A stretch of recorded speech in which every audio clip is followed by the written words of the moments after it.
evening, everybody. If you guys could actually go into the chat, if you're not logged in, I won't be able to necessarily tell who you got and who you are. Should you put a message up? But I would like to know who is on the call currently.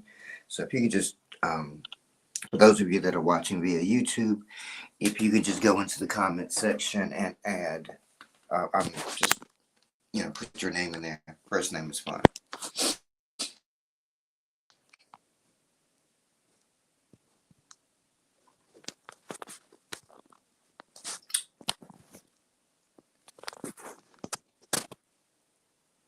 What's going on, Dominique?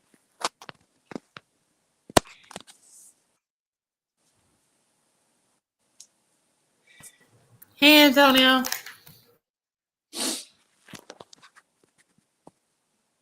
So we have, let's see. Right now we have one person in the studio, so we're gonna give everybody just a few more minutes to join. To join via YouTube. I can see two other people that's in the studio right now too. Stacy. Yeah, Stacy and Audrey are here. Yeah. But then there's I was referring to a person that is in watching us via YouTube.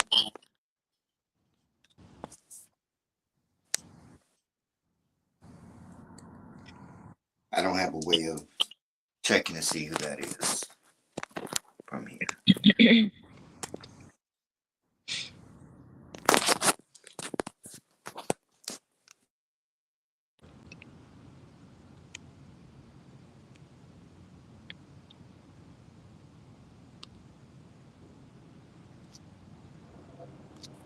So we're gonna give everybody just a few minutes to join, and hopefully this won't be too long and lengthy on a Sunday evening.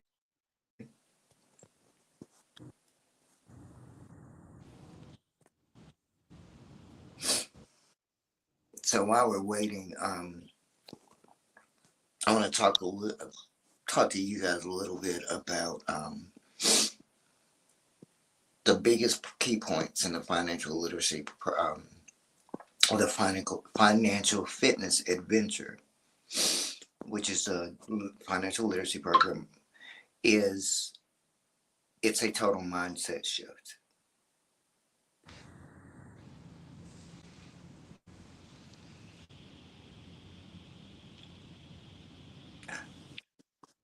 Okay.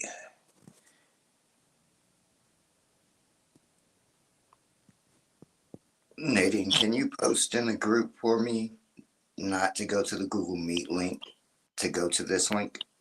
I thought I had unclicked that when I put the calendar invite up there.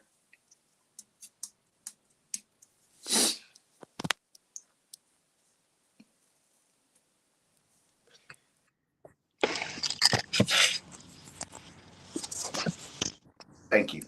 But as I was saying, the biggest thing about financial literacy is that it is a benefit of business to give misinformation. An example of that is if you want to improve your credit, pay your bills on time. Well, for any of you who've had issues with credit, realize that really doesn't do much except for every now and then it'll raise your score, but it'll also lower your score, depending upon other factors that are employed by the credit reporting agencies. That's why you have so many disparaging marks that are different on the different major.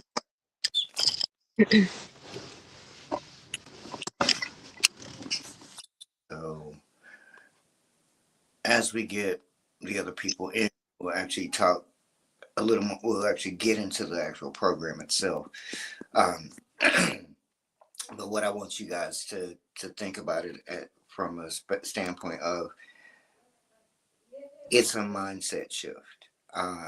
The way we think about money is how we would talk about money. Most of us would talk about money from people who didn't understand banking and finance and all of those things. They were told to go to school, get a good grades, get a good job, work hard, work for 50 years, and then retire, live 11 on 2/3 of your salary. And somehow that was accepted to be the right way to live. Um, I know Nadine, I'm actually older than most on the, well, everybody on the call. So I'm looking at life a little bit differently. Nadine is looking at life a little bit differently. She's not as old as I am, but she's retired from the military. So that also gives you a different, different perspective on finance and stuff of that nature. So that's the whole purpose that this was created. Um, the reason I'm offering this program is because what I really want is for what I really want is to actually create a different mindset in your minds.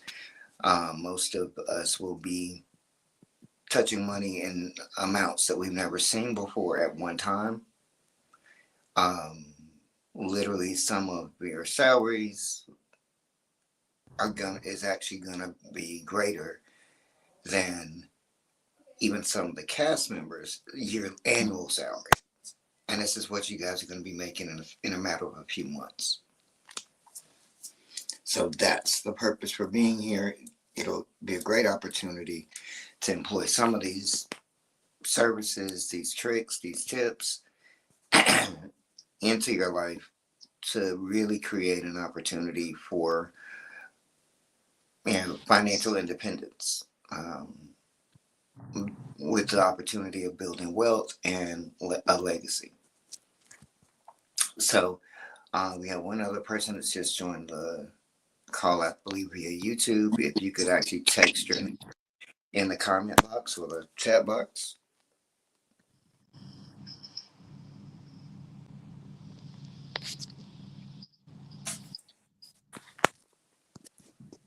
And there's also a time delay. So for those of you, Audrey, Dominique, and Stacy, there is, I think, roughly a 30-second time delay between what I'm saying live and what they actually receive. So, Okay. Okay. So what are we putting in the chat? I know not you guys, but the people that are actually watching via YouTube. Okay. Oh, I, okay, okay, I get it now. I can't Okay. see I can't see who's in the chat. So, or who's watching. Um, so that's why I'm asking to post in the comments um, who is actually on the call.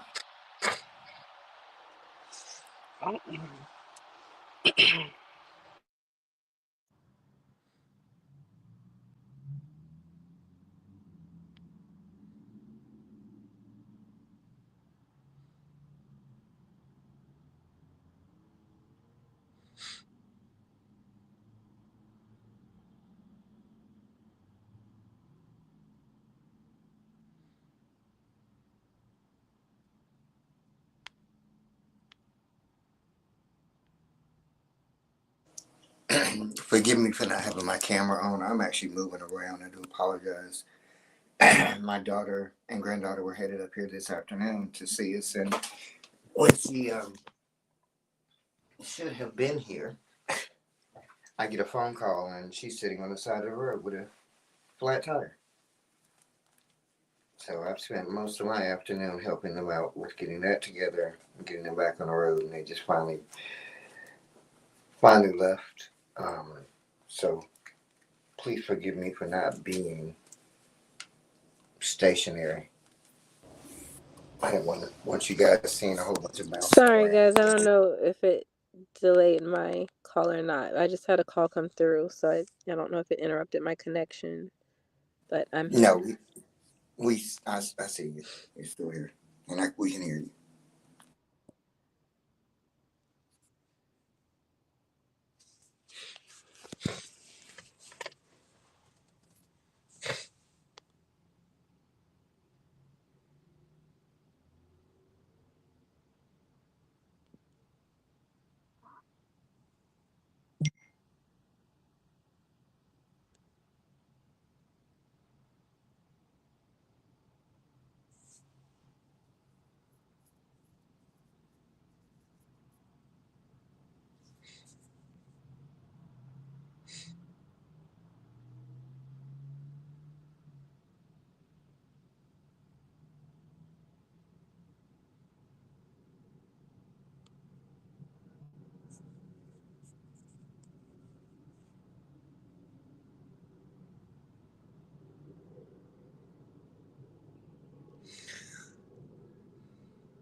There we go.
Did I miss something?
Was kicked from the studio.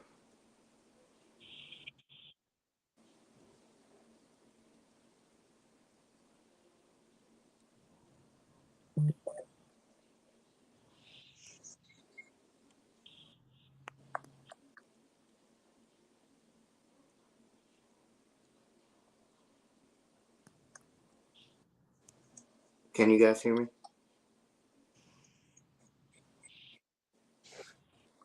This is crazy. I can hear Yes, you. we can hear you. Okay. Um, so I do apologize. I'm just gonna have to just talk to you guys about it. I do have a 30-page manual that was created based upon the financial. Well, it really contains the a little bit more meat and potatoes about the financial literacy program. The whole purpose in this call is really just to introduce you guys to that. I was trying to pull that up so I could share it with you on the screen, but I'll just kind of talk to you guys through it as I try and actually get it to come up on the screen, but hopefully in a way that it doesn't cut you guys off or knock me off the call like it was doing before. Um, so as I mentioned before, the financial literacy adventure is literally a mindset shift. It's sort of like I kind of refer to it as uh, like dieting. Nobody wants to diet, but it becomes a lot easier if you look at it as a total lifestyle change. So not just pushing away from the table or watching the calories that you take in, but literally getting into, whether that be exercise routines, monitoring your health better, a list of different things, and this is no different. So what we cover in the financial literacy program is credit, banking, finance, budgeting, um, the U.S. tax code, um, and how to actually leverage your um, your financial situation. By adding your hobby. Most of you, um, your primary focus is to be models and or actors or actresses, and being able to take that and create that as a job opportunity will give you the opportunity to not just change, or be able to take certain deductions. But as I was talking to Audrey today, even if you have an LLC or C corp or even a sole proprietorship registered with the federal government with the IRS, um, there's certain things that you may not necessarily be able to take in deductions based upon the industry that you're in. So, an extreme example of that would be, modeling. That $5 eyeshadow or palette that you pick up because you're in a rush and you didn't bring your model bag and you're going to a casting call. Um, that is regular and um, necessary for modeling, but that wouldn't be the same if you were, running a barbershop or running, an unrelated business. So that's the purpose in actually getting an EIN and as whatever particular skill or hobby or craft or service that you offer versus what you currently may have. And you can have unlimited businesses or EINs. They can be in a variety of different um, sole proprietorship, LLC, C Corp, and S Corp. There is another designation that you'll see like attorneys and medical facilities and stuff like that have. It's called PEEP LLC, and that P is just professional, so it's just a professional limited liability corporation. Um, so one of the things that of course, with credit, one of the things that we offer is credit repair, and we don't look at it from a narrow window of just go in and dispute everything, because disputing is great in certain scenarios. However, you don't want to dispute. Say you have a 15-year-old debt that's on your account. And yes, you can have a 15-year-old debt sitting there because they contacted you, or they, um, you responded to them, or they've had some interaction or some change whereby they have confirmed that it was you. They're able to actually um, place that back onto your credit profile, even though they say after 7 years, a bad debt or any debt that isn't being currently actively paid on um, should fall off. But they can literally call you 6 months, 6 years and 11 months, and you happen to answer the phone, and all they have to do is that initial engagement. May I speak with Nadine Barton? And yeah, this is Nadine. Well, Nadine, this is so and so, and this is an attempt to collect the debt. That's all they need to actually put it back on your credit report for another 7 years. And they can literally do that as long as you answer the call, because that can be construed as you purposely avoiding engaging with them if you disconnect the call or whatever. So what we look at is where you are, what's going to be going to best suit you, and what best suits your needs at that particular time. What are you trying to do? What are you trying to um, is it just to raise your credit score, to lower interest rates? Are you looking to purchase a home or whatever? Because the credit mix that you have, and that is a list of different things. And your credit mix includes length of your credit profile being open, the number of open debts that you have, the different types of debts that you have, revolving credit versus a bank loan versus a mortgage versus a car note. All four of those are actually different. Uh, they are weighted different credit your total profile. Um, One of the things that we start out with the credit aspect of things is going in, and for people like me or Rose who that were active duty, they spend a lot of times in different places. So with that being the case, of course, they have this list of addresses, and those addresses can be attached to. Not only can they be attached to you and anything just during that particular period of time, it can also be attached to you.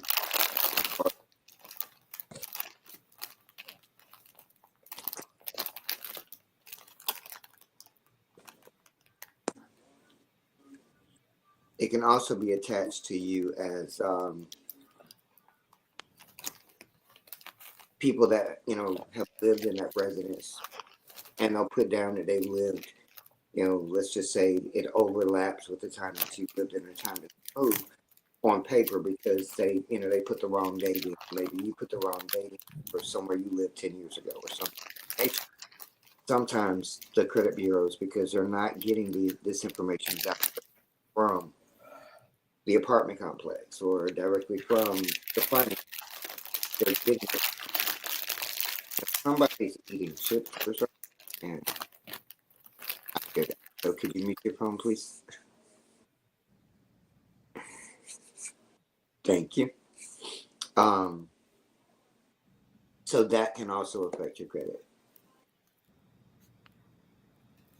So thank you, Nadine. I just mentioned that. That's been taken care of. Then the banking aspect of things. Most banks offer some sort of not interest free, but fee free banking, or you know, it used to be back in the day. They would give away items like household items, like a toaster or something like that. All those are gimmicks to get you to come in and open up that bank account, dump your money into that account. They give you a mere pittance as far as the interest that you would actually earn on those accounts. Most banks, the the introductory bank accounts are offering anywhere from 0.01% interest to 0.025% interest. And that literally is nothing. 0.02%, correct me if I'm wrong, Stacy, just blinked out. But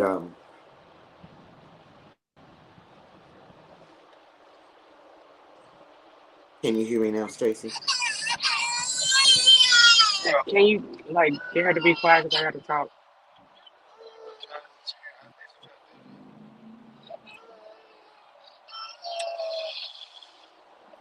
Okay. So, with banking, one of the things that we get you guys to understand is that um, the money that we actually put into our bank accounts and we're earning those low percentage rates is used by the bank. And there is a thing called the fractional reserve system. The fractional reserve system allows banks to utilize our money, but they don't just utilize our money. They generate an average of being able to use every dollar that we put into our account. They're able to actually use that money 7 different times. So what that could look like is, seven, being, you get a loan, not a loan, but you make a deposit of $1,000. They have access to, or they have the ability to actually loan out that money to 7 other people. So Mm-hmm. your $1,000 that turns into them actually having 7,000 to actually use pretty just indiscriminately. They can literally, if you walk into banks now, um, beautiful, pristine looks and marble and all these great features. Yeah, how was that money that you just put in the bank? They actually are able to use those finances that we put into our bank account, and are actually able to use that, you know, as though they had 7 times that money. So that means that they could actually loan out, that $1,000 to 7 different people, but they only literally have that one deposit of your money. Um, Demanding $50,000 in cash from a bank can shut a bank down. They don't keep that money on hand. Um, so the reality is that there's no money really backing up what they say is in your bank account in the physical bank. Not saying that there's the money that doesn't exist, but looking at the fractional reserve system, does it really exist? So we teach about the fractional reserve system in greater detail and just really kind of break things down, um, so that you get a better understanding of what's happening with your money. There are high yield savings accounts that you could earn for, anywhere from 3 to 5% or 2 to 5 interest on your money, which is what is that, Stacy? 2,000, a 2,000% difference in the amount of actual money that you would have versus if you put it into a just a regular bank, a checking or savings account. A lot of the online bank, or the online uh, of borrow that I use, if you put the money in the savings account, you earn 2%. If no, I'm sorry, 3%. If you use direct deposit and deposit, I think it's 1,500 or 2,000 per month, you'll earn 5% interest. So the online banks or the cards or stuff of that nature, they're not necessarily bad, but we teach a little bit more information as to how to be discerning about what banks to use, what if there are things, cards like Borrow, Brinks, and there's a couple more. that actually offer high yield savings account. So anything over, I think it's 1.5% is considered to be a high. Other thing about banking is leveraging. Let's just say you're making a large purchase. The rule of thumb in separates the poor mentality from the rich mentality is poor people buy what they want. Rich people buy assets to pay for what they want. What that means is if we're going out here and we're going to purchase a vehicle for our kids, $5,000 little beater just to get them to a school, or just shuffle around the city, to their practices or whatever. We save up the money, we go to a car lot, and we buy that car. The different way of looking at that would be from a wealthy standpoint. They would actually purchase. So before buying that car, they may purchase a 6-month CD that yields them 5.3%. Take that money and put it towards that car. That interest plus that the money that they put into that account, and use that towards the purchase of it. So we go into that aspect of it. Most of you are interested in what we were talking about. So the other part of this is understanding the U.S. tax code. But before I go into that, I use my daughter today as an example. My daughter's car is a Jeep Renegade, the little square milk carton looking Jeep. It does not have a spare, so it does not have a jack, and she had a flat tire. Uh, she is, like most people, reactive. When we're talking about budgeting, most people think it's a diet.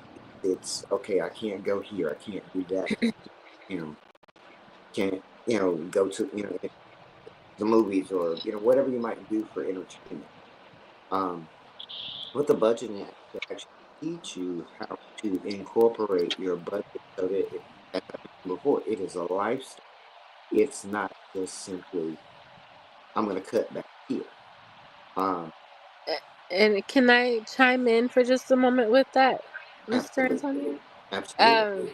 So he's absolutely right. What he's stating about most people's mentality towards a budget.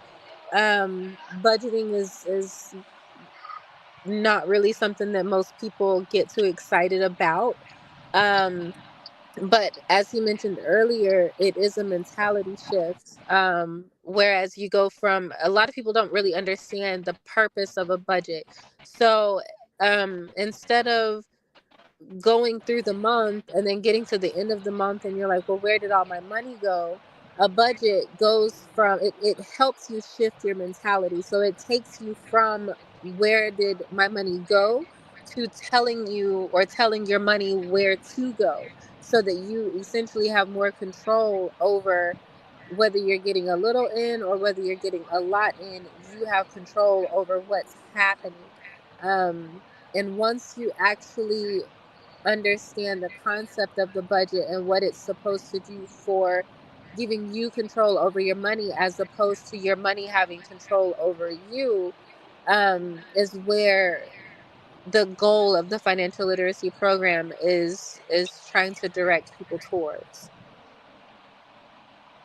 Absolutely. Thank you for that, Audrey. Um,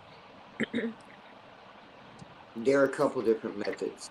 There's the 10-10, 10-70, there's the 20-30-50 method, and all of these are ways of actually saving money, putting money to the side. The 10-70 is one of the focuses with that Y'all go to sleep. is being Go to charitable. sleep. Um, Lay down. Go to sleep. because 10% of your money would go towards charitable contributions and stuff of that nature. That also helps with with offsetting taxes as well. By donating, you're able to actually claim that that those donations even as an individual. You know, it's gotten so sophisticated. Literally go to um, make a donation to the Salvation Army or somewhere like that. You get that receipt at the end of the year when you file, if you file your own taxes.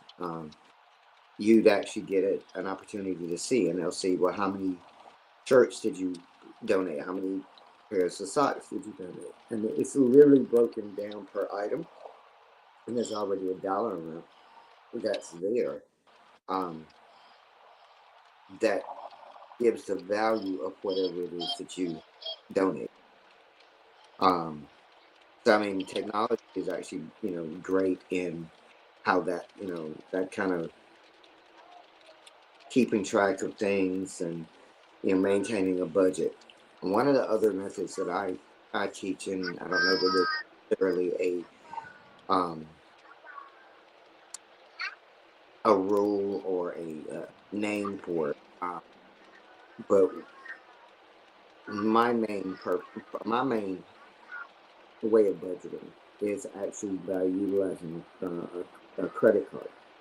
Um, Credit cards can be a good thing. Most people will tell you on a budget, or you're trying to save money, or just stay away from those credit cards. But it's exactly opposite of that. You can set up a credit card, and it could be, if you don't have the credit, it's a great way of building credit. You go to a financial institution and get a secure credit card. But most a lot of banks have them. Most credit unions have them. Uh, and then there's also um, other credit companies that have. So like Chase, Bank has them. Citibank, which does a lot with credit cards, they have. Uh,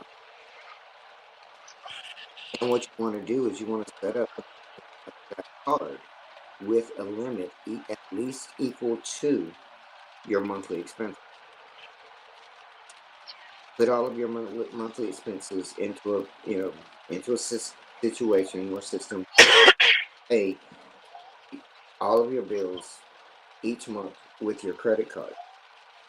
You'll then be able to get direct deposit going into your main account. It's sort of like a dump account. If it's if it's a couple, or if you have multiple income, you dump all that money into that account. What that does is, over a month, it allows you to build what the banks call cash flow. That's the amount of time that your money stays in your account versus how fast it passes. So the longer you're able to hold your money, banks are looking at. So you pay all your bills with your credit card. You then turn around and take the end of the month, you pay off that credit card completely. It's so you've got a revolving line of credit that is continually active. You're building cash flow. Putting a budget on top of that will give you the opportunity to include your entertainment, include any other things that you find necessary. If you got to absolutely have your nails done every 2 weeks, regardless of whether you're a model or whatever, then that's something that you add into that. If it's something special that you do for the kids, $10 to $20 a month into a separate for car repairs, which is what I was saying with my daughter today. If she had that, if she had that account set up where she's putting a little bit in every month to save up for the car repairs, even though this was something that she couldn't plan for, that little bit of money that she was putting away over time will build up. And so now she didn't have to take away from her household monthly expenses or income and now pay out, you know, 75 or $100 for a new tire. It also helps you with, you know, tire maintenance. But you know, maybe there is something else that you want to save for. You know, if you're saving for some, you know, a trip, a vacation, or something of that nature, um, already in the mindset of putting money to the side, you can add that money that you're already putting to the side, have that vacation, and still not worry about whatever is going on in life. Um, so that's how we, you know, how we approach budgeting, not being restrictive. It is completely, totally inclusive of everything. The difference is the mindset of how you look at it.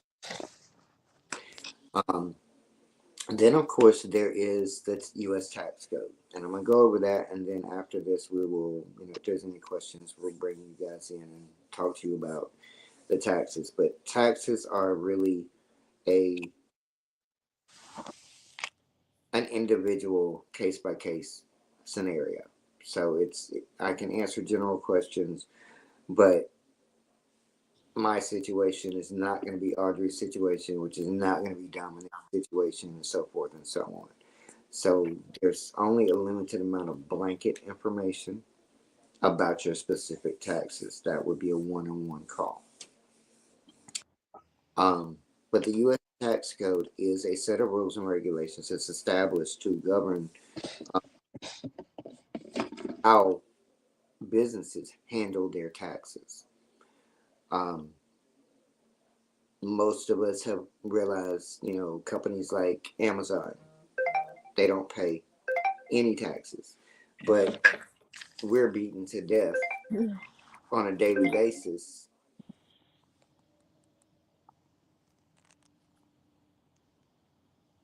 But we're beat up on a daily basis with, you know, with taxes on everything that we do.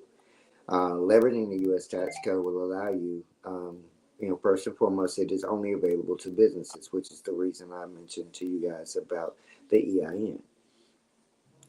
Getting an employer identification number or taxpayer identification number is the first step in, you know, utilizing the U.S. tax code. It allows you to write things off that you wouldn't be able to write up in, or as an individual. Um, Taking advantage of laws and regulations that are in place. Sometimes there are things that are introduced that just simply give you a rebate or a benefit through the U.S. tax code. So we break down the U.S. tax code. Again, that's kind of tailored to your particular situation. Um, but because everybody on here is a model or an actress or both, um, what I really want to focus in with you guys is that industry. I can help you out with other industries. We can talk about it. We can on a personal level, but on a topical level, we'll just take, you know, because everybody is an actor and actress on this particular call, and those that will be getting the video. Um, there's certain things that you guys can take as a deduction that the average person can't take as a deduction. Even the average business can't take as a deduction. As a business, you know, Araya the model, which is Audrey's model name, um, is able to write off her makeup. So lipstick, eyeliner, eyelashes, eyeshadow, foundation, concealer, the eyebrow pencils, the, you know, the spoolie for her lashes, you know, the pencils for her eyebrows. You know, it can really get that intricate, and you know, everybody's kind of about, well, I'm afraid of getting audited. The words that you use if you're ever in an audit situation with something that you claim that you use as your job is, this is something that is regular and customary for my job. And if it's something obscure, they may look a little deeper into it just to, have you prove that use. But I mean, if you're talking about why this Range Rover is essential for you being a model, maybe not. But if you're talking about, makeup, a new bag, a new model bag, you know, a rolling suitcase, clothing, anything of that nature, that's regular and customarily used as a model. They'll back away from that completely. Um, there's so many people out here that are actually being audited, that actually need to be audited. Um, an adjuster is not, or an auditor is not going to spend a lot of time with someone who says, okay, here's the list, and everything on there has to do with hair, makeup, nails, and clothing. Um, they're not going to spend that time with you.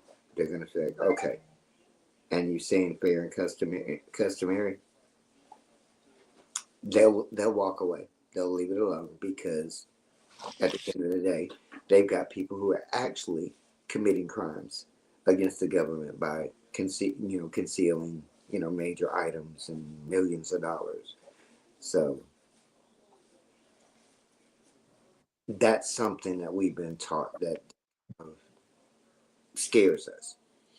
Uh, so that's where the EIN comes into play. Um, Last thing I want to talk about is investing. Um, the core the core of the financial literacy or the financial fitness adventure and this whole program is an index universal life insurance policy, or IUL. Some of you may or may not have heard of the whole idea of infinite banking. Um, there's also debt-free life, and insurance companies are getting really creative with different things to be a little bit more tailored to people's financial situation or the trends in the market. But these products have been around for hundreds of years, or for over 100 years, not hundreds, but over 100 years. Um, they've just gotten more detailed. So an index universal life insurance policy is a whole life insurance policy, has a death benefit, a cash value, living benefits, and it's also tied to the stock market index. The stock market index is the number of available stocks in a particular platform. So like the S&P 500, um, Standards and Poor's 500 list. Um, they are a combination of, it's actually not exactly 500 stocks, but that's how it started out.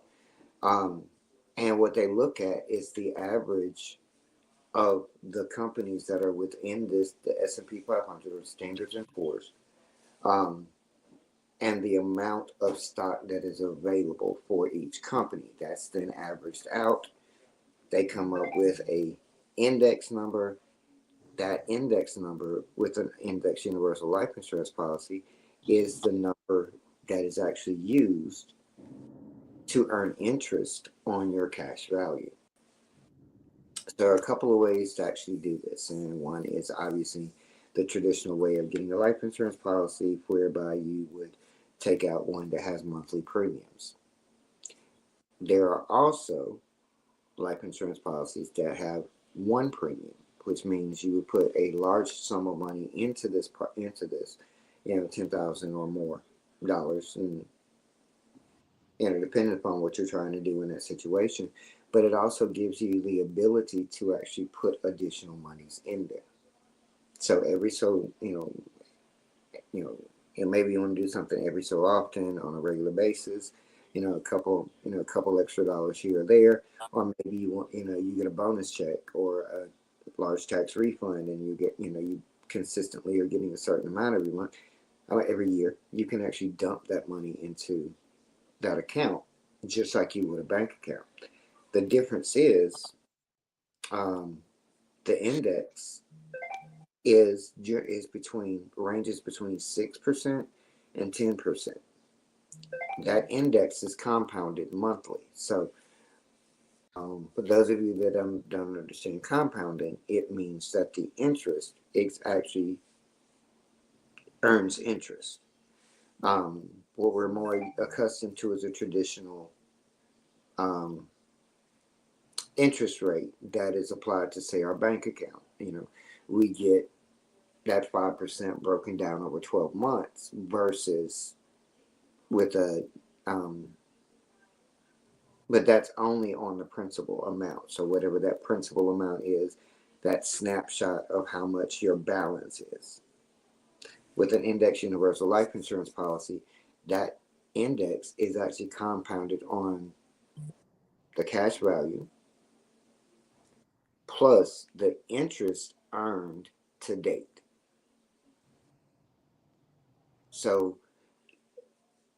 if you have $32,000 that you put into this, and I'm just using that number because that's an average of what you guys are going to be making over the course of 10 months on this project. If you were able to put that into a index universal life insurance policy, you would earn $1,900 a month in interest. And that's only at I think I did that calculation at 6.42%. Some months you may make more. Some months you may make less. Now, the cool thing about an index universal life insurance policy is that it has a zero floor, which means even if the stock market crashed, which is only done once, where there was not an index created because the stock market was pretty much dead, was during the Great Depression, and it happened, and it only happened one time, 1 year out of over 100 years. So you're pretty safe in that. The worst case scenario is just you wouldn't earn interest that month, but the cash value would still accumulate. Or whatever had been accumulated would still be there. The living benefits, but let me go back to the cash value. As that cash value increases, if properly set up, at maturity, or not maturity, at the time of your passing, that cash value can actually be added to the death benefit.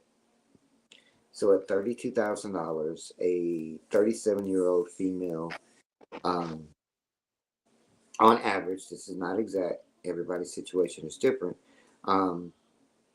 putting $32,000 into a one-time premium IUL would give you a death benefit of about $275,000.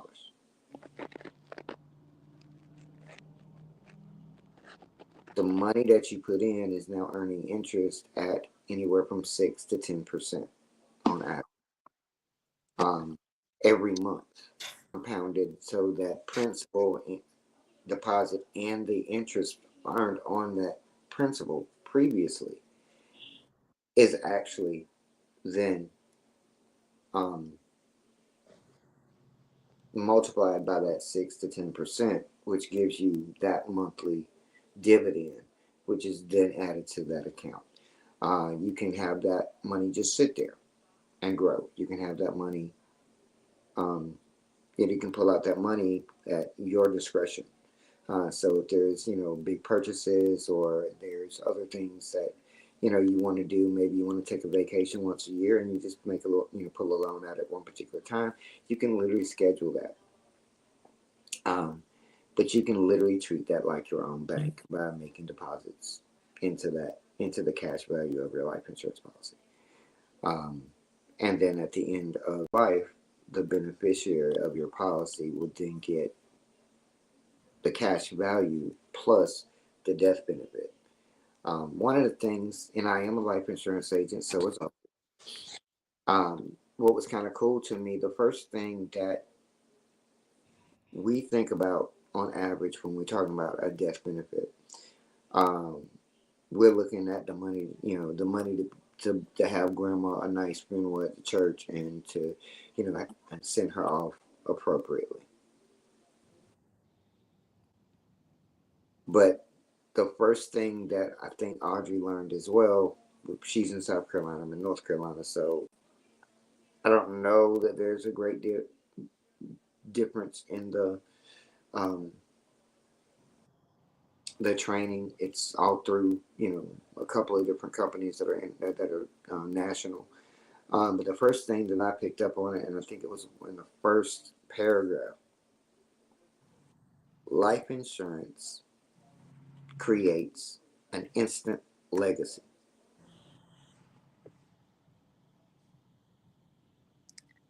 It's not to put grandma in the ground. I mean, obviously, a portion of that would go to, burying grandma. But the purpose of life insurance is to leave a legacy, to leave money so that your final expenses are taken care of, your um, any debts are taken care of. Think about it from this perspective. How much life insurance do you need? Well, that's going to be determined by, do you own a home? How much do you owe in that home? Do you have children? Um, are those children college age? Are they school? Are they younger? Or are they adults? That plays a factor because if something happens to you as a parent and you have a child that is under the age of 18, that is, not financially free or free of you, the parent, that whatever it is that you provided for that child, you're no longer going to be able to provide for that child. If you're married, you leave a spouse, you're also based upon two incomes. Well, take your income out of that. In the state of North Carolina, and I'm gonna go a little bit off of this. We also, within all of that structure, also teach about how to protect yourself under a trust. Um, but most people look at it, well, a will. Um, a will is a document that can be contested. So a man in a black dress sitting in front of the seal of that particular county or state can turn around and say that whatever you decided that you wanted to do before you passed away, they can actually say, nope, give that person that piece of property or that house or whatever because they came in with a good enough argument. And the judge made a decision based upon his own personal opinion, experience, or what have you. So they can literally contest your will. With a trust, you can actually protect all your assets. We also teach about that. But with a life insurance policy, your beneficiary is your beneficiary. So that beneficiary will receive the death benefit, which in that scenario I think was over $275,000, plus whatever you've accumulated in their cash value, minus any expenses. But that could be a loan or whatever, because you can actually borrow that money against the cash value. But the cash value is still the same because you're taking that money out. So you're still going to be earning that same dollar amount when it's, or your cash value will still be growing because you're not earning the same dollar amount because of the growth on that initial payment of, let's just say, $32,000, and then the interest that you earn every month. That still sits there. you're borrowing against that money. But should you should you not be able to repay that money is just deducted from the death benefit. So living benefits, um, critical and chronic illnesses, disability. If you become disabled in that same scenario, 37-year-old female, um, otherwise healthy, um, with a $32,000 one-time premium. Um, I believe at 2%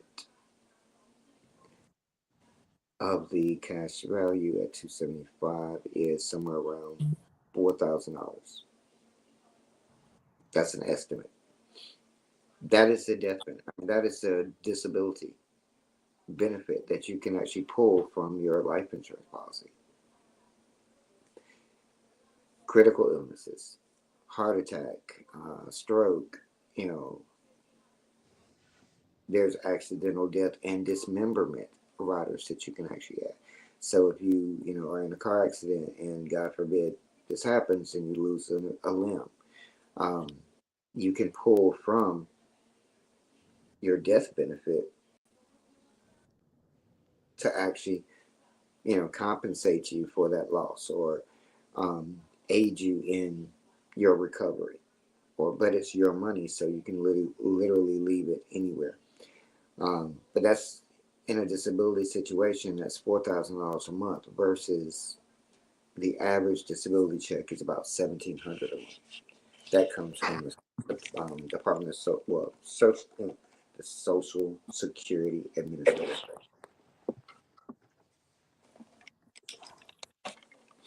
And then, um, we teach you guys about actual investing. Most people think that you cannot invest unless you have a whole lot of money. There are, hundreds of stocks that are, traded publicly all the time that are a couple of bucks.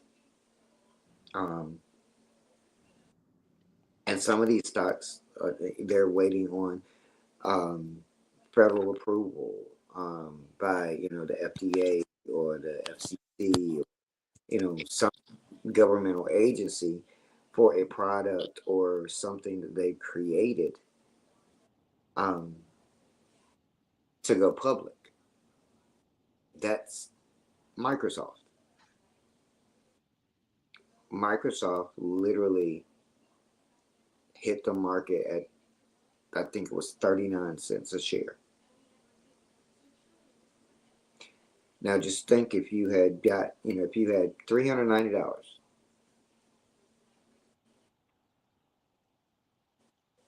you could have bought 1,000 shares of Microsoft. And the minute that the Microsoft suite hit the market, it jumped 1,000%. You literally would have made 390 $390,000 in the first year after they launched the Microsoft program.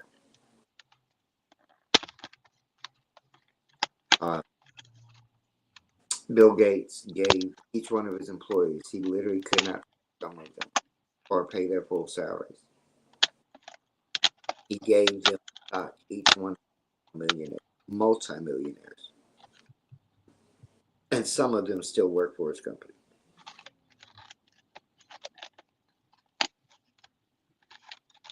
That is the importance of, getting in early and investing in what you're technically investing in yourself when you do something like that. There is also things like real estate investment trusts, or a REIT, REIT. it's a um, collaboration of businesses, individuals who pool their money together to buy apartment complexes and multi-use shopping centers or facilities or stuff of that nature. But you can invest in those as little as $250.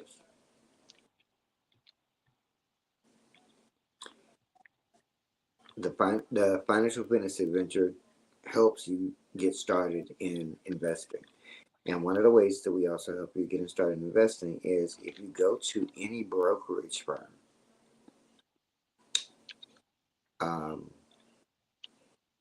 Prudential, um, not really thinking of any at this particular second, but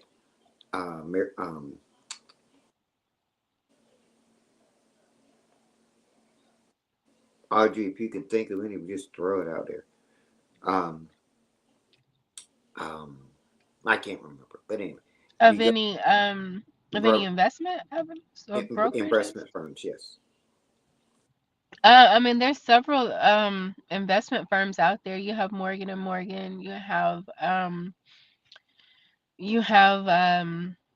most banks have an investment uh chair person or an investment division that you can look into. A lot of You also have Acorns, which is for people who are just kind of starting out in investing. Um, they have several of them out there. Now, thank you. I just went blank on that, but a lot of these investment firms they do what's called paper trading. Paper trading is a way of playing the stock market without risking any money. Obviously, you won't be able to cash out anything, but you're given a brokerage account. That brokerage account has $100,000 in it, and follow the trends. And some of them have courses, some of them have varying degrees of information as to how to trade stocks. But you're not actually trading. You're trading stocks live, but you're not actually using real money, so you don't lose it. You can't lose anything. But what that does is it teaches you how to use methods and technology and um, different techniques to actually grow your portfolio before you actually start playing with your own money. So you're not pulling $10,000 from some account that you have and putting it in the stock market and waking up and your money's gone because you didn't fully understand the stock market. With paper trading, you can actually have that account for years and just kind of play with it and depending upon what your goals are for investing, um, whether it be long term or whether it be those hot and fast um, startup companies that they go through the roof all of a sudden and then you get out um, making a whole lot of money, those riskier trades. But it gives you an opportunity to do that without the risk of actually losing your own money. So we actually help you guys with that. That is the financial literacy program. That's the financial fitness adventure, and it's coming from a perspective. It's coming from somebody who's lost a lot, um, who's had to rebuild credit, who's and still currently doing so. And I'm very transparent about that. One of the things that really set me back was my wife passing away 3 years ago. That devastated my finances. I spent 10 months in probate where our assets were pretty much frozen. So I'm literally going from two incomes to one, not to mention battling depression, some other things that really threw me off my game. So, with that being the case, I'm I'm not asking you to join me on this adventure. I'm saying that this adventure is here and I'm going to be taking it myself. And should you guys be interested to have you guys join us. So that kind of concludes my presentation, and I do apologize for not actually being able to put the financial literacy manual up.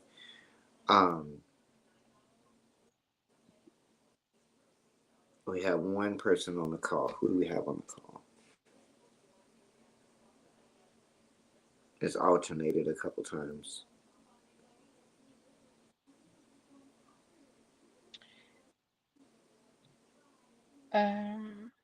Dominica, or do you guys want to comment? Do you guys have any questions or anything while we wait to see who's on the call, who's still on the call, and if they have any questions?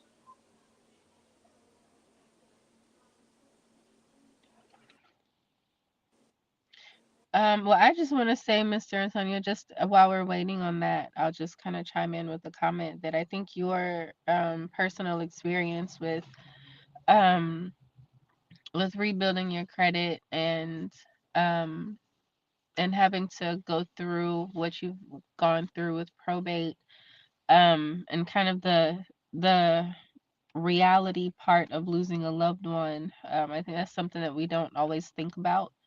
Um, I think it's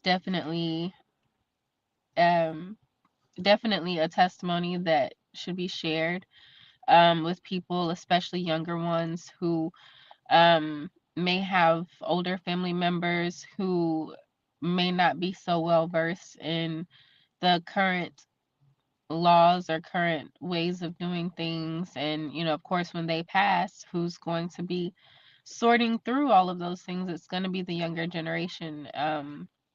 So I think your testimony is definitely needed in what we're doing today. So I do want to say thank you and appreciate you for that. Absolutely. I have taken it literal that they say that your test is actually a testimony, um, or turning your test into a testimony. There's a reason that I was in this situation, um, and there's multifaceted. So there's a myriad of different things that took place during that time frame. Um, but we often look at our own situations as, oh God, what I learned from this, or what lesson are you trying to teach me? Um, Sometimes our testimony is literally not for us. You ever been in Right. a situation where you can speak into somebody else's life and it works, but it doesn't work in your? Mhm. Mhm. Absolutely. That's because that test wasn't for you. Mhm. That testimony wasn't for you. Mhm. You went through what you went through for somebody else, Mhm. and no matter how you Absolutely. try to apply that to your life, it's not gonna work. Absolutely. Absolutely. So this is me sharing my testimony. Mhm. To kind of, it's not about, to me in this whole situation, it's not about, it's gone beyond God's plan to get the word out about human trafficking. That's gonna happen Right. because that's what He wanted to happen. But in the process, Right. it gives me the opportunity to literally change the lives of everybody that's part of this cast. Mhm. If we only look at it from a financial standpoint, the amount of money that this project is putting in everybody's pocket individually, the amount of notoriety and prestige that each one of you will get with this project. It can literally launch your careers. So that's number two. Mm. My test in going through all the financial stuff to come out on the other side with the financial fitness adventure and to be able to offer it to you guys is priceless. It's three, four, and five.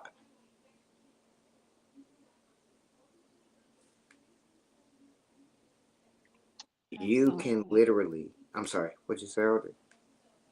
I'm just agreeing with you, taking it all in. um, this project is so much more. When we we hear in a or see in the Bible or hear in church or hear people talk about, um, obviously your test is a testimony, but we hear about God giving you all the desires of your heart.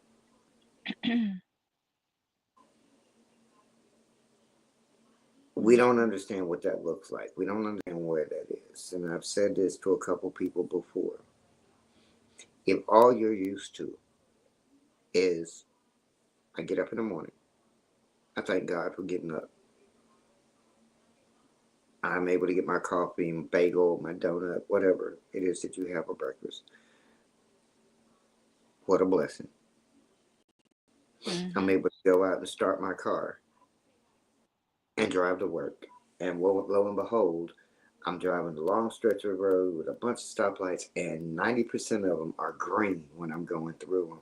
There's not a lot of traffic. I get to work, I sit down at my desk, I'm having a good day at work, and I'm able to take the pay that I get at the end of the week and pay my bills and maybe get a little extra. What a wonderful life, and I am blessed by God. Are you blessed by Mhm. God? Absolutely. Absolutely. But that's not the blessing. How do you, my question to a couple of people is, how do you explain my life? In the last week, I met a girl that I shouldn't have met who provided a service that we could not connect on. God made her available at the most unusual place where there was no reason or way that I was supposed to be there, nor was she. Last Friday night, I met Galicia. Had been trying to get in contact with her for she and I trying to be able to trying to get together um, for about 4 days, and then randomly I'm walking through the parking lot after the karaoke night, and everybody's out there. We've changed venues, and someone says, I think it was Rolandius, said, "Hey girl, how you doing? I ain't seen you in a while." I never really even looked up. I just saw that it was a girl there as I was walking into the back into the Fat Boys Kitchen, which is the venue we were at. I grab my stuff. I come back to the DJ booth, and the DJ says, "Hey, I wanted you to meet this young lady." Come to find out, this young lady is a young lady that I've been trying to get in contact with, and she's been trying to get in contact with me through Facebook. Hmm. I couldn't plan that. Then I turn around, and the next day, I meet three other young ladies. All of them are in finance. When a week and a half before this, I was having a conversation with God, and I said I need to put my finances together. Mhm. That's called provision. Exactly. Then I turn around this weekend or last week. Um, I spoke with the city managers of Hendersonville, Fayetteville, Raleigh, Durham,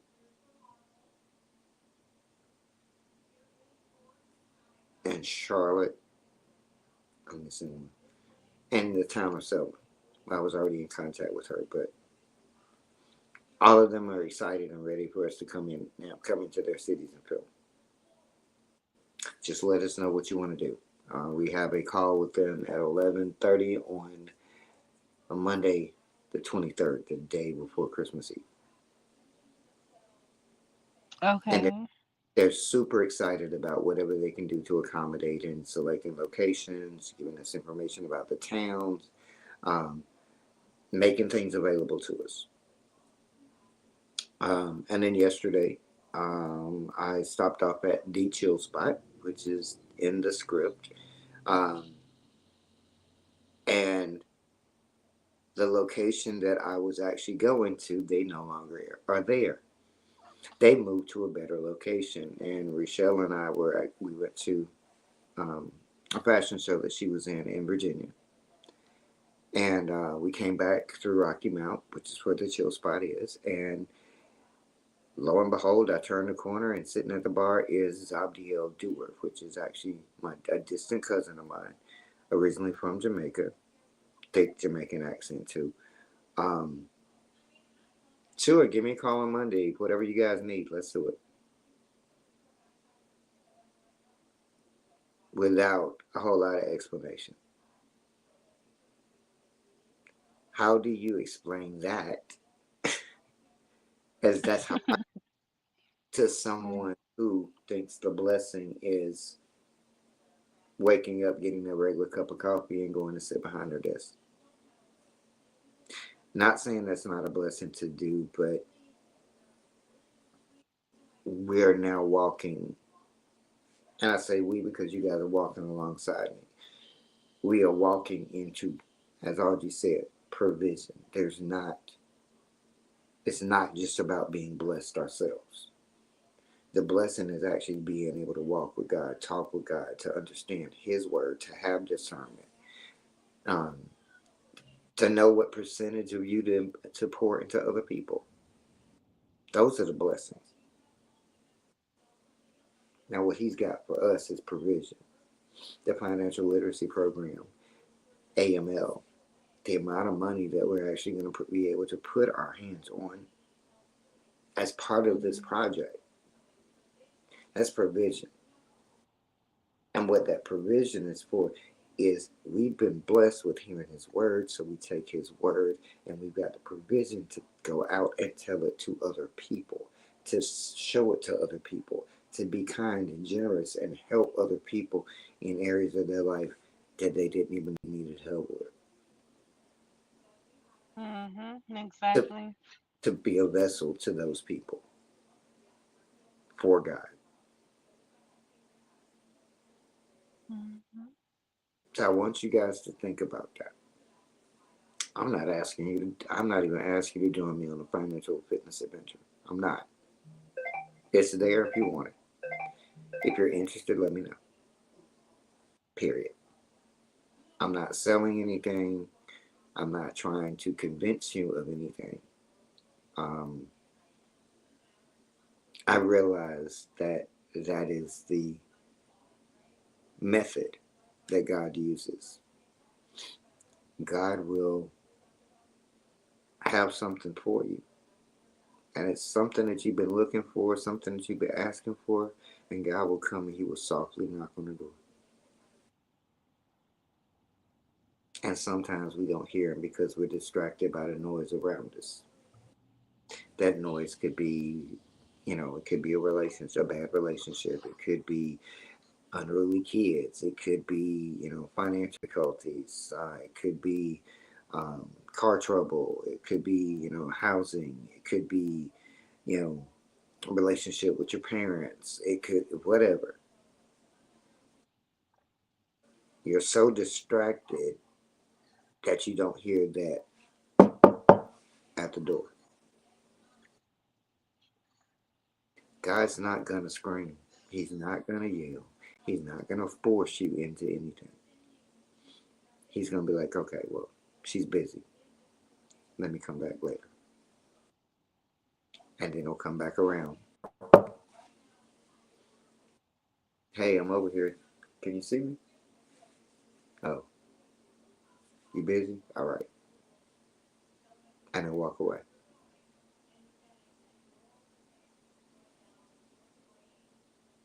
We're not here to shove anything down your throat. We have an opportunity to get some information and that we've been gifted that can possibly put you in a position where you have the provision to change your situation. You have the provision to change your life. You have the provision to change the lives of others.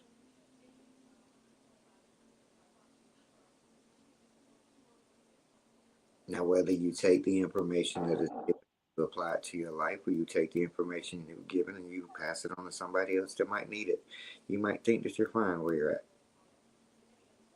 And there's nothing wrong with that.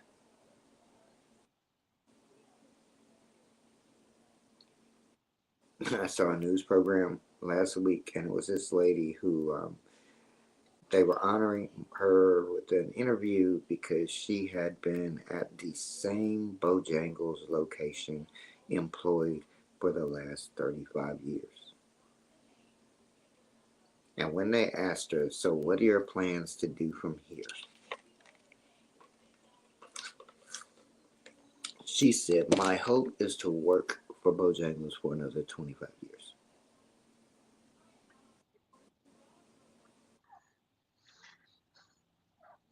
Nothing wrong with that. She's content, happy even. But there's also nothing wrong with me saying that I absolutely need her to have no higher expectation than to work for Bojangles for the next 25 years. Because that means that when I go down Western Boulevard, in right outside of downtown Raleigh, near North Carolina State University's Centennial campus, and I feel a hankering for a country ham, egg, and cheese biscuit and a cup of coffee if it's in the morning. Sometimes I eat it in the middle of the day. Um, that she's going to make sure that it's prepared and prepared correctly. So she's an essential function. She performs an essential function in my life. There's nobody greater or less than anybody else. Everybody's needed. Um, so if this is for you, it is. If it's not for you, it's not. Um, and again, you won't see me pushing or peddling this, like I'm selling something because I'm not. I'm offering this opportunity to you guys. Um, should you want it, it's there. So I'm gonna give Audrey. It's just me and you on the call. In the studio anyway. I'm gonna give you the last 30 seconds to kind of wrap this up, and if you have any questions, I'll be happy to answer. Yeah, so I just would like to say, first of all, thank you guys for spending this time with us and for hearing about this program.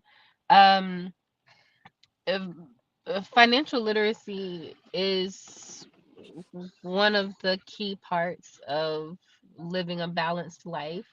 A lot of people, especially in the entertainment industry, we tend to focus on just being successful or just trying to make money, but it's also about how you're doing it. It's also about those little lessons that you learn along the way, and knowing how to manage the money that you're getting is key in living a healthy balanced life. We are all adults, so we all know and understand that you know money makes the world go round. It can literally change your life or it can ruin your life if you don't know what you're doing.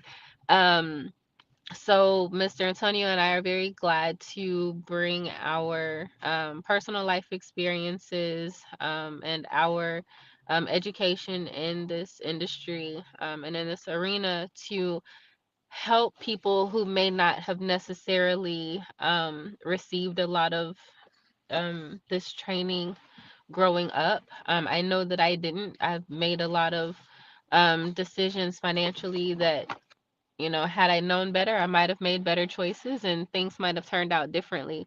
So it is a kind of a each one teach one kind of way of building our community that I am happy to be a part of.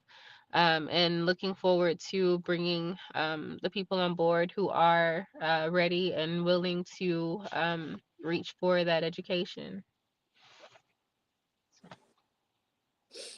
Well, thank you so much for that, Audrey. Guys, I appreciate everything that you guys have been. You guys don't have a clue how much you guys mean to me and how much I pull off of your energy. Um, so I really thank you for that.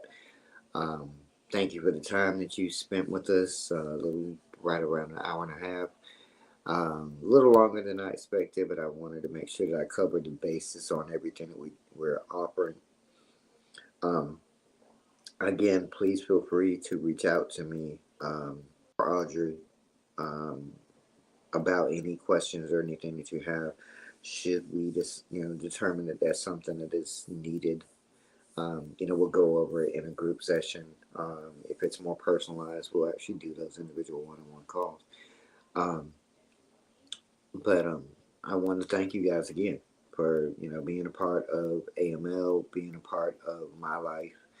Um, this is just the start of it, and I'm excited about the entire journey. Whether you take the financial fitness adventure challenge or not, we're going to be connected for quite some time now with these projects that we have going on. I just wish everybody the best of luck. I want you guys to have a great evening, great start to your day tomorrow, and see you guys 8 p.m. tomorrow night for another fantastic AML script read. Absolutely. Thank you, Mr. Antonio. You're welcome. Good night, everybody. Good night.